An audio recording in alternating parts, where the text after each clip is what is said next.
एक विवाह ऐसा भी भाग 32 आखिरी भाग। कुणाल पूर्वी के साथ अस्पताल में आया और अभी भी वह उसके साथ ही बैठा हुआ था। इतने दिनों में आज पहली बार पूर्वी के साथ कोई चेकअप के लिए आया था। इसीलिए डॉक्टर कुणाल की तरफ घूर कर देख रही थी, क्योंकि इससे पहले सारे चेकअप के लिए पूर्वी हमेशा अकेले ही आती थी।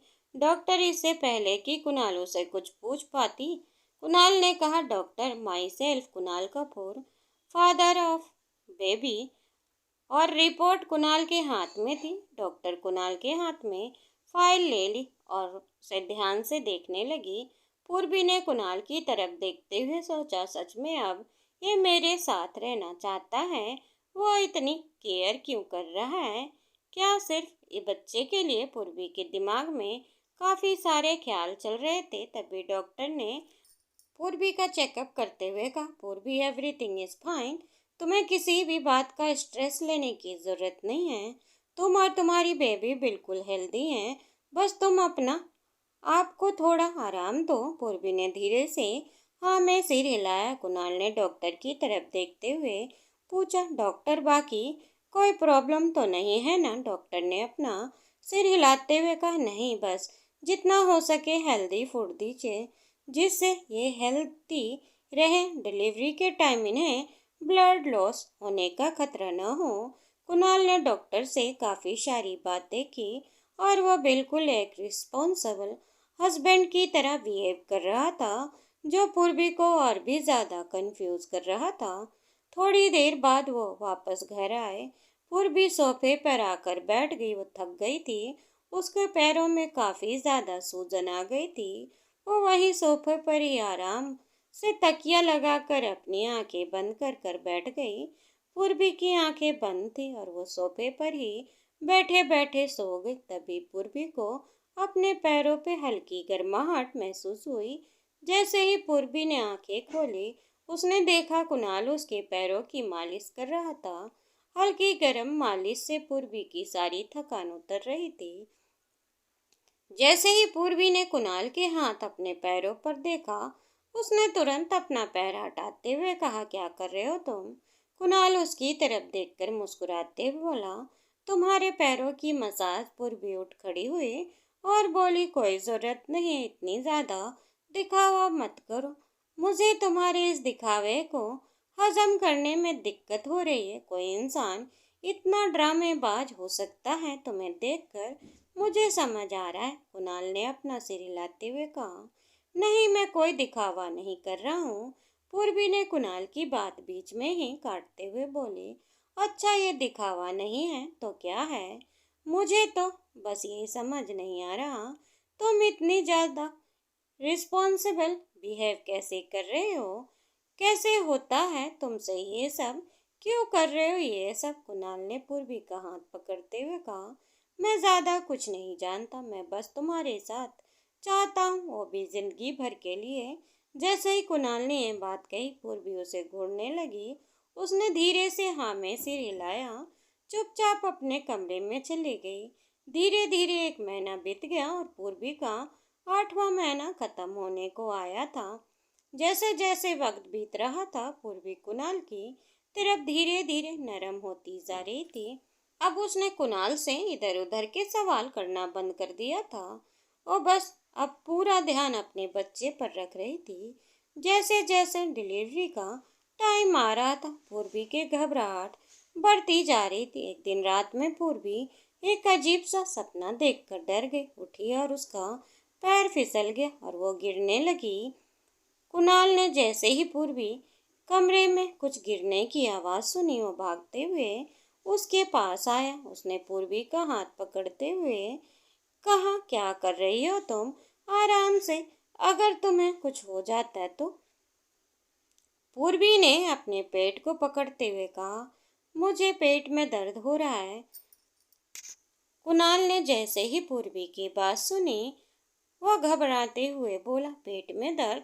अभी तक तुम्हारा 9वां महीना स्टार्ट भी नहीं हुआ है, तो अभी क्यों दर्द हो रहा है? पूर्वी ने अपने पेट को पकड़ते हुए कहा, मुझे नहीं पता। पूर्वी के चेहरे पर दर्द साफ नजर आ रहा था और कुणाल घबरा गया। वह उसे लेकर सीधे अस्पताल की तरफ भागा। डॉक्टर ने पूर्वी को बताया कि वो घबराहट की वजह से ऐसा हुआ है। कुणाल पूर्वी को जब वापस घर लेकर आया तो वो पूर्वी के कमरे में आते हुए बोला, अब मैं यहीं रहूंगा। मैं नहीं चाहता कि तुम दोबारा कोई सपना देखकर घबराओ और कुछ भी ऐसा हो जो नहीं होना चाहिए, इसलिए मैं तुम्हें छोड़कर यहाँ से नहीं जाऊंगा। पूर्वी ने भी कुणाल को अपने कमरे में रहने दिया क्योंकि वो अब अकेले नहीं रहना चाहती थी। कुणाल वहीं पूर्वी के साथ उसके कमरे में रहकर उसकी केयर करने लगा। वो एक पल के लिए भी पूर्वी को अकेला नहीं छोड़ रहा था। पूर्वी धीरे धीरे पहले की तरह नॉर्मल होने लगी। आखिरकार पूर्वी की डिलीवरी का टाइम आया। कुणाल काफी ज्यादा नर्वस हो गया था। पूर्वी उससे भी ज्यादा डरी हुई थी। कुणाल की दादी को फोन करके वहां हॉस्पिटल में बुलाया। पूर्वी की डिलीवरी के टाइम कुणाल बहुत ज्यादा नर्वस था। दादी ने कुणाल को इतना ज्यादा नर्वस देखकर उसका हाथ पकड़ते हुए कहा, इतना ज्यादा परेशान होने की जरूरत नहीं है, सब कुछ बिल्कुल ठीक है और पूर्वी को कुछ नहीं होगा। कुणाल दादी की बात सुनकर कुछ नहीं बोला। वह वहीं डिलीवरी रूम के बाहर इधर उधर खड़ा हुआ था कि तभी डॉक्टर अंदर से बाहर निकली। कुणाल ने डॉक्टर को पकड़ते हुए पूछा, डॉक्टर साहब पूर्वी कैसी है, वो ठीक है ना और हमारा बेबी? डॉक्टर ने कुणाल की तरफ देखते हुए कहा, आपको इतनी फिक्र हो रही है, आप अंदर क्यों नहीं चलते? कुणाल डॉक्टर की तरफ हैरानी से देखने लगा। डॉक्टर ने कुणाल को अपने साथ अंदर ले जाने के लिए कहा। कुणाल जैसे ही अंदर गया, पूर्वी के चेहरा देखकर कुणाल का दिल तेजी से धड़कने लगा। उसने पूर्वी का हाथ कस के पकड़ लिया। दादी वहीं बाहर खड़ी होकर खुशखबरी का इंतजार कर रही थी। थोड़ी देर बाद कुणाल अपने बेटे को लेकर बाहर निकला। उसकी आंखों में खुशी के आंसू थे। जैसे ही वो बाहर निकला, उसने दादी के हाथों में अपने बेटे को देते हुए कहा, दादी मैं डैडी बन गया हूँ।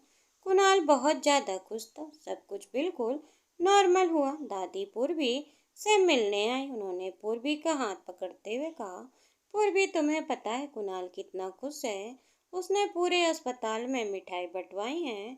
पूर्वी दादी की बात चुपचाप सुन रही थी।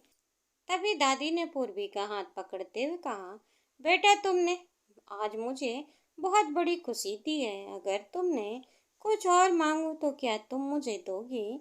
पूर्वी ने दादी की तरफ देखते हुए धीरे से हाँ में अपना सिर हिलाया। दादी ने गहरी सांस लेते हुए कहा, मेरा कुणाल को अपना लो और उसे दोबारा अपना पति बना लो प्लीज। जैसे ही दादी ये बात कही, पूर्वी के चेहरे की मुस्कान गायब हो गई। वह अपने बच्चे की तरफ देखने लगी। दादी ने पूर्वी के बेटे के सिर पर अपना हाथ फेरते हुए कहा, मैं चाहती हूँ कि तुम और तुम्हारा बच्चा हमेशा खुश रहें। मैं ये नहीं कह रही कि तुम उसे खुश नहीं रख सकती है, लेकिन जब वो बड़ा हो तो उसे भी अपने पापा का प्यार मिले जैसे बाकी बच्चों को मिलता है। और जहाँ तक मैं जानती हूँ कुणाल अब पहले से काफी ज्यादा बदल चुका है, ये बात तुम्हें भी पता है। मैं चाहती हूँ कि तुम उसे एक आखिरी मौका दो। पूर्वी दादी की यह बात सुनकर बिल्कुल चुप थी और वो अपनी सोच में डूब गई। पूर्वी दादी की बात सुनकर कुणाल के बारे में सोचने लगी। पिछले 2 महीने से कुणाल ने उसका कितना साथ दिया था, उसके हाव भाव और उसके व्यवहार में कितना बदलाव आया था। वो सब देखकर उसे यकीन हो गया था कि कुणाल पूरी तरह बदल गया। वो गहरी सोच में डूबी हुई थी। तभी दादी ने उसके हाथ पर अपना हाथ रखते हुए कहा, पूर्वी मुझे तुम्हें हमेशा खुश देखना है। मैं जानती हूँ तुमने बहुत कुछ झेला है। अब मैं चाहती हूँ तुम्हारी जिंदगी खुशियों से भरी रहे, तुम्हें और तुम्हारे बेटे को कभी किसी मुसीबत का सामना न करना पड़े। और कुणाल अगर तुम्हारे साथ रहेगा तो तुम अपनी फैमिली बना पाओगी। सच बताऊं तो अगर कुणाल तुम्हारे साथ सेटल हो गया तो मैं भी सुकून से मर पाऊंगी।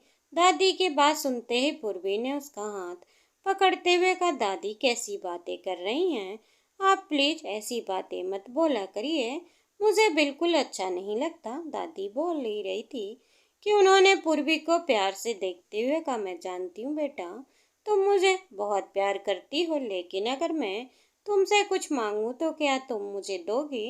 एक आखिरी बार मेरे कुणाल को मौका दे दो, उसकी गलतियों को माफ कर दो और उसे अपना लो। पूर्वी ने दादी का हाथ पकड़ते हुए कहा, ठीक है दादी, मैं सोच कर बताऊंगी। इतना बोलकर पूर्वी कुणाल के बारे में सोचने लगी।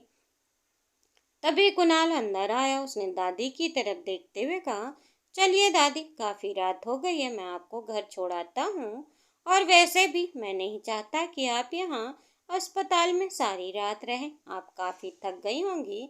दादी ने पूर्वी की तरफ देखते हुए कहा, नहीं, मैं आज पूर्वी के साथ यहीं रुकना चाहती हूँ। कुणाल ने पूर्वी की तरफ देखते हुए कहा, आप परेशान मत होइए, मैं यहाँ हूँ पूर्वी के साथ। आपको आराम की ज़रूरत है, आपकी दवाइयाँ भी यहाँ नहीं हैं, तो आपको घर जाना ही होगा। आप बिल्कुल परेशान मत होइए, जैसे ही पूर्वी डिस्चार्ज होगी मैं उसे सीधे आपके पास ले आऊँगा। कुणाल ने की सारी बात सुनकर पूर्वी उसकी तरफ देखने लगी। कुणाल दादी का हाथ पकड़े उन्हें ले जाते हुए पीछे मुड़कर उसने पूर्वी की तरफ देखते हुए कहा, मैं बस 10 मिनट में आता हूँ। पूर्वी ने कुछ नहीं कहा और वह रूम से बाहर चली गई। पूर्वी ने अपनी बेटे की तरफ देखते हुए कहा, शायद दादी ठीक कह रही हैं, मुझे कुणाल को एक आखिरी मौका देना चाहिए। पूर्वी ने जैसे ही ये बात सोची, उसने अपने बेटे के माथे को चूम लिया। एक हफ्ते बाद पूर्वी को डिस्चार्ज किया गया और कुणाल पूर्वी को लेकर सीधे दादी के पास पहुंचा। वहां पर पूर्वी अपने बेटे को लेकर जब गई, कुणाल के माँ बाप भी उस बेटे को देखकर बहुत खुश हुए। कुणाल की माँ भी अब पूर्वी के लिए धीरे धीरे नरम होने लगी। तभी दादी ने पूर्वी से बात की। दादी ने जैसे ही पूर्वी का फैसला सुना, वो खुश हो गई और उन्होंने पूर्वी का हाथ पकड़ते हुए कहा, अगर तुम सच में कुणाल को एक मौका देना चाहती हो तो मैं चाहती हूँ कि तुम दोनों शादी करो, एक साथ रहो। दादी ने जैसे ही पूर्वी की बात कही, पूर्वी ने धीरे से सिर हिलाते हुए कहा, ठीक है दादी, जैसा आपको ठीक लगे। दादी ने तुरंत कुणाल को बुलाया और उन्होंने अपने घर वालों के साथ मिलकर कुणाल और पूर्वी के घर में ही शादी करवाई।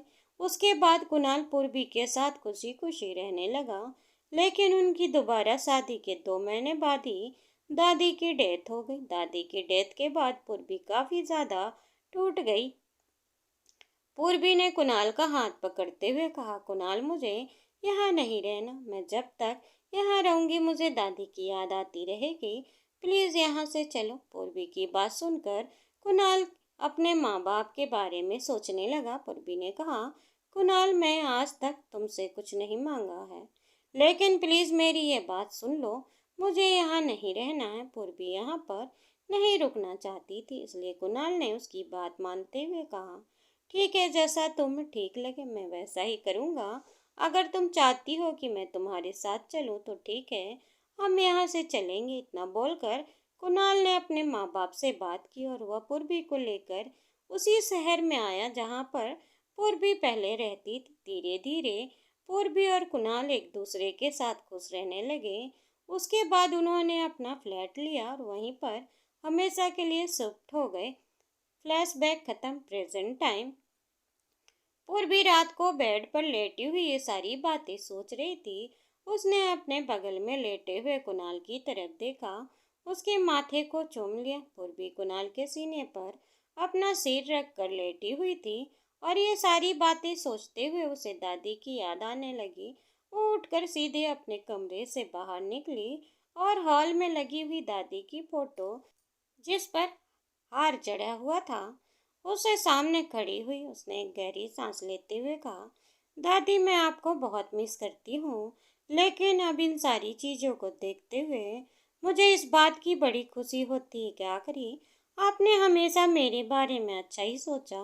और अगर शायद आप मुझे कुणाल को आखिरी मौका देने के लिए इतनी इंसिस्ट नहीं करती तो शायद आज मैं अपनी फैमिली में इस तरह खुश न होती।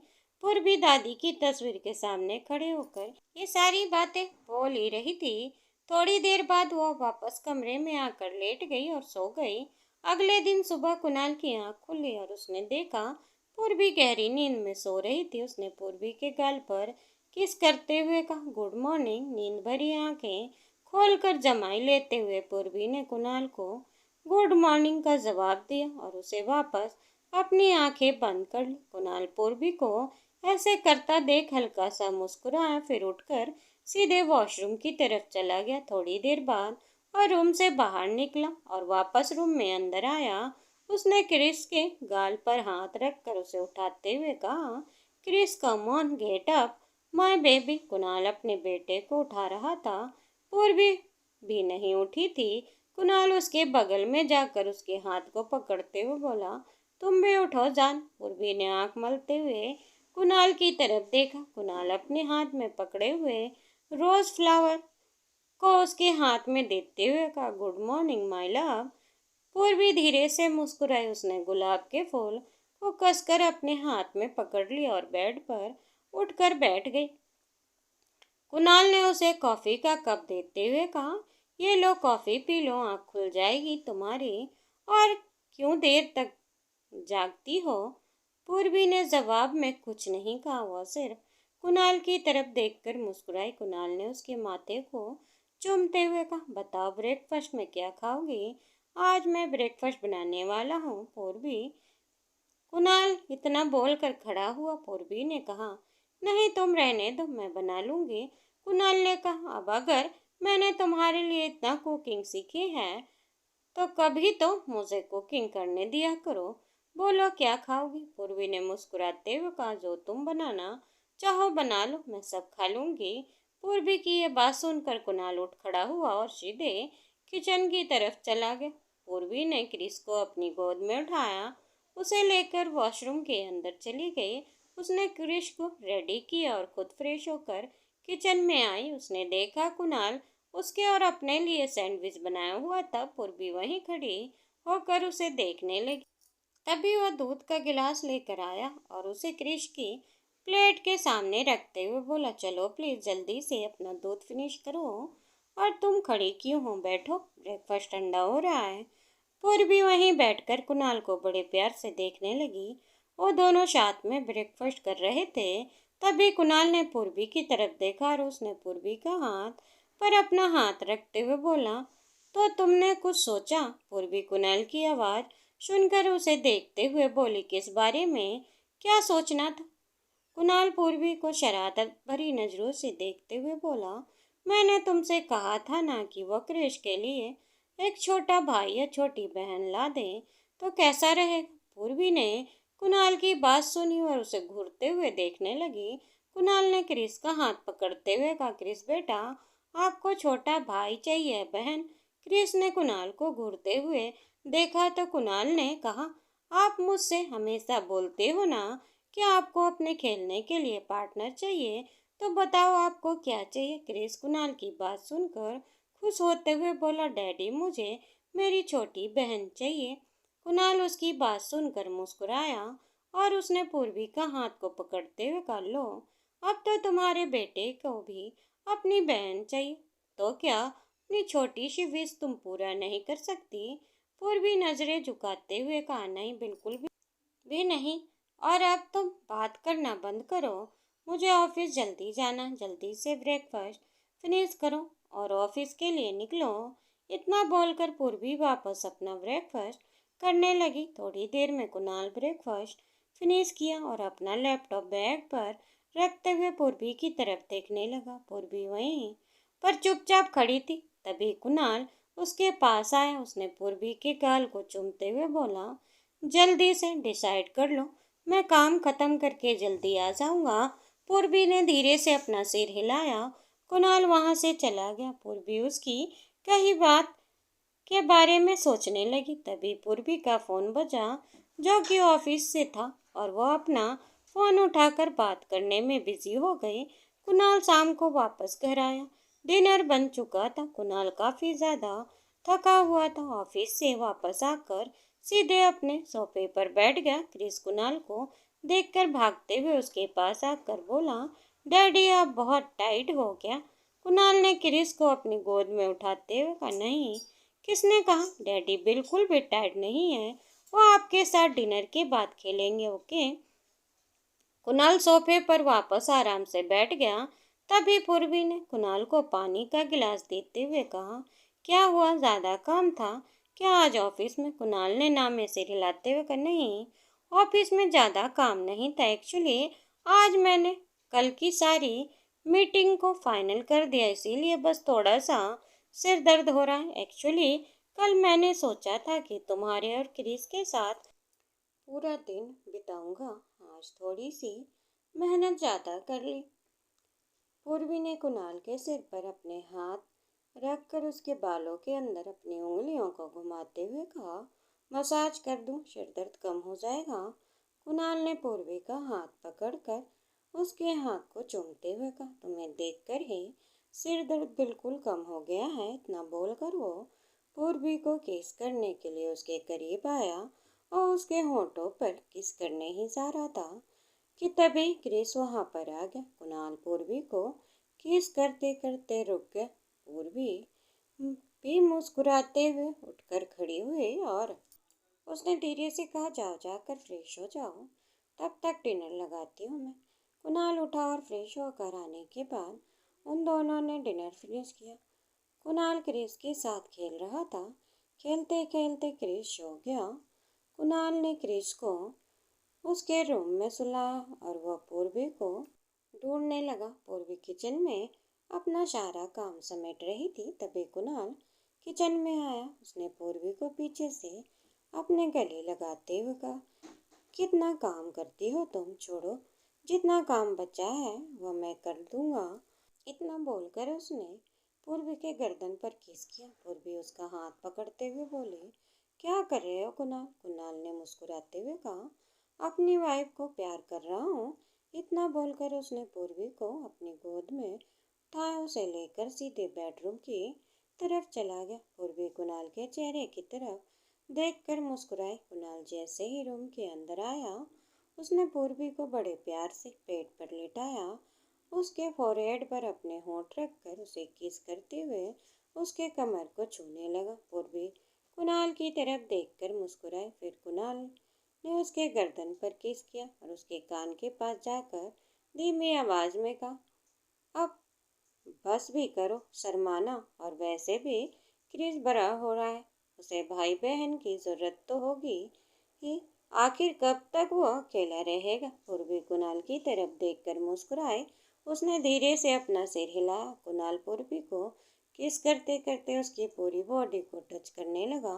पूर्वी ने अपना हाथ आगे बढ़ाकर लाइट ऑफ कर दी। अगले दिन सुबह पूर्वी कुणाल की बाहों में थी। जैसे ही पूर्वी की आंख खुली, उसने देखा कुणाल उठा हुआ है और उसके चेहरे की तरफ देख रहा है। पूर्वी ने नींद में पूछा, कब उठे तुम और मुझे इस तरह क्यों देख रहे हो? कुणाल ने मुस्कुराते हुए कहा, तुम इतनी खूबसूरत लग रही थी, मैं अपनी नजरें नहीं हटा पाया। पूर्वी ने धीरे से बैठते हुए कहा, बातें बनाना तो कोई तुमसे सीखे। इतना बोलकर पूर्वी उठकर जा ही रही थी कि कुणाल ने उसका हाथ को पकड़ा और उसके कपड़ा पर अपना हाथ डालते हुए उसके गर्दन को चूमते हुए, कोई बात नहीं, बना रहा हूँ सच में। पूर्वी ने कुणाल की तरफ देखकर मुस्कुराई, सीधे वॉशरूम की तरफ चली गई। कुणाल उसकी तरफ देखकर मुस्कुराने लगा। धीरे धीरे 1 महीने से ज्यादा बीत गया। पूर्वी किचन में खड़ी काम कर रही थी। तभी कुणाल रूम के बाहर निकल कर आया। वो फोन पर अपने ऑफिस रिलेटेड किसी से बात कर रहा था। तभी उससे चक्कर आया, वो किचन में ही गिर गई। क्रिस ने जैसे ही पूर्वी को गिरते हुए देखा, भागते हुए उसके पास आकर बोला, मम्मा मम्मा क्या हुआ आपको? क्रिस की आवाज़ सुनकर कुणाल भागते हुए उसके पास आया। उसने पूर्वी को अपनी गोद में उठाया। पूर्वी बेहोश देखकर काफ़ी ज़्यादा घबरा गया था। उसने जल्दी से डॉक्टर को बुलाया। डॉक्टर ने पूर्वी को चेकअप करते हुए उन्हें गुड न्यूज़ देते हुए कहा, पूर्वी प्रेग्नेंट है। कुणाल इस बात को सुनकर बहुत खुश हो गया। कुणाल और पूर्वी दोनों जो चाहते थे उन्हें वो मिला। कुणाल ने इन 9 महीनों में पूर्वी को बहुत केयर किया। 9 महीने बाद पूर्वी की गोद फिर से भर गई, एक प्यारी सी बेटी हुई। उन दोनों की फैमिली कंप्लीट हो गई। वो दोनों एक साथ अपने छोटे परिवार के साथ बहुत ही ज़्यादा खुश थे।